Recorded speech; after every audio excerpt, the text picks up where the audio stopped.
But it's a natural disaster.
Come, Beaver.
We begin with powerful Hurricane Melissa making landfall in Jamaica.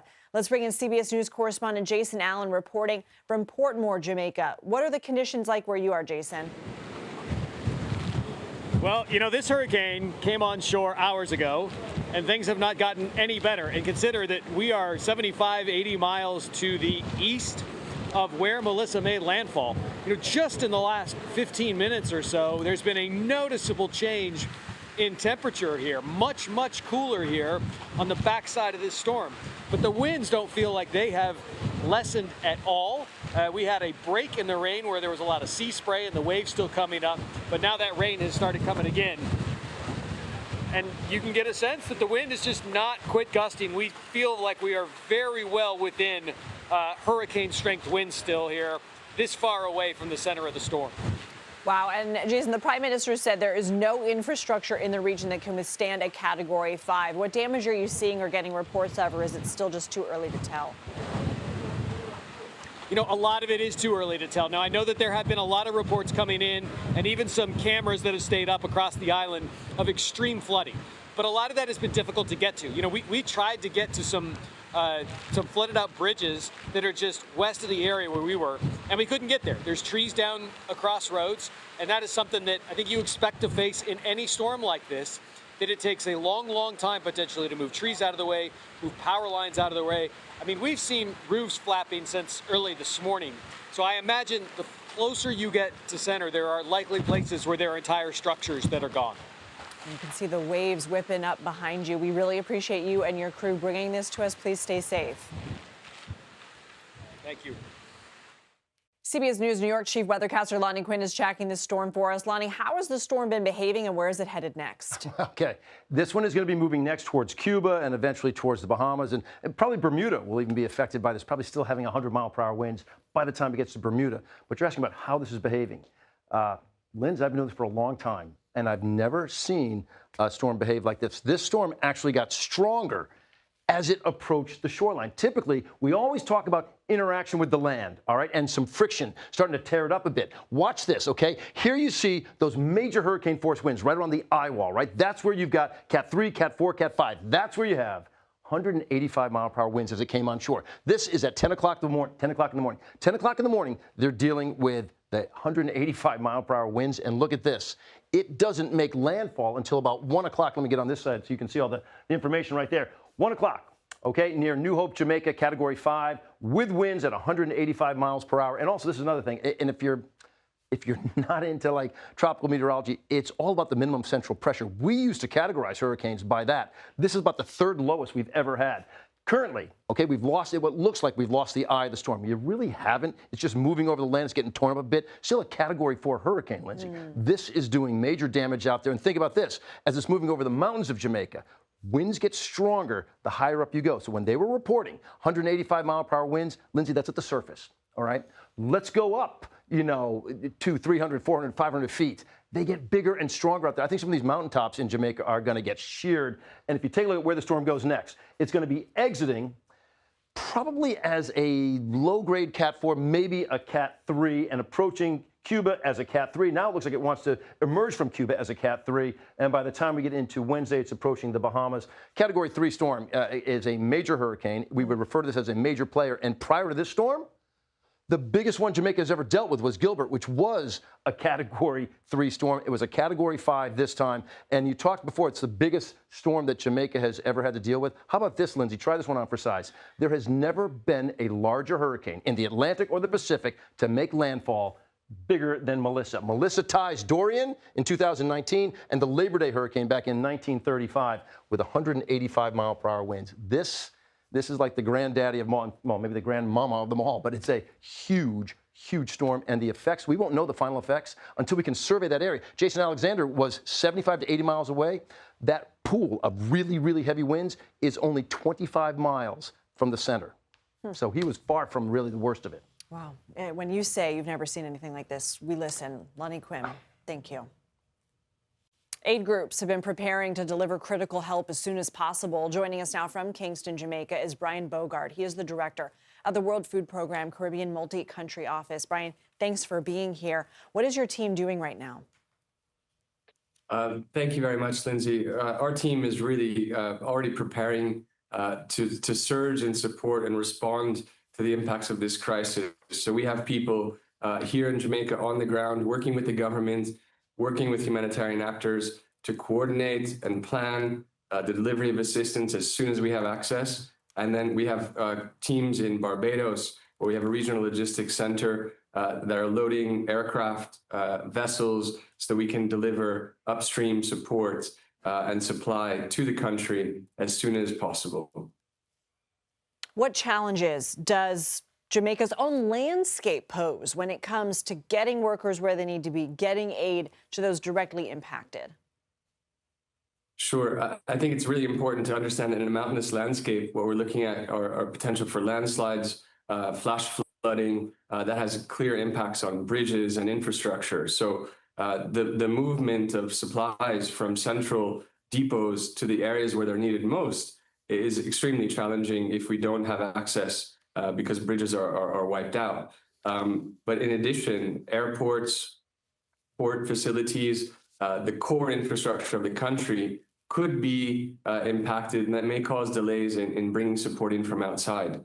But I think it's also important to note that we have major storm surges that have been projected for Southwest Jamaica, and that could cause serious issues with infrastructure, and people are already devastated by the impacts. Some homes, I've seen images of homes that have already been submerged, government buildings that have been completely destroyed. So we are really preparing for the worst and ready to do whatever we can.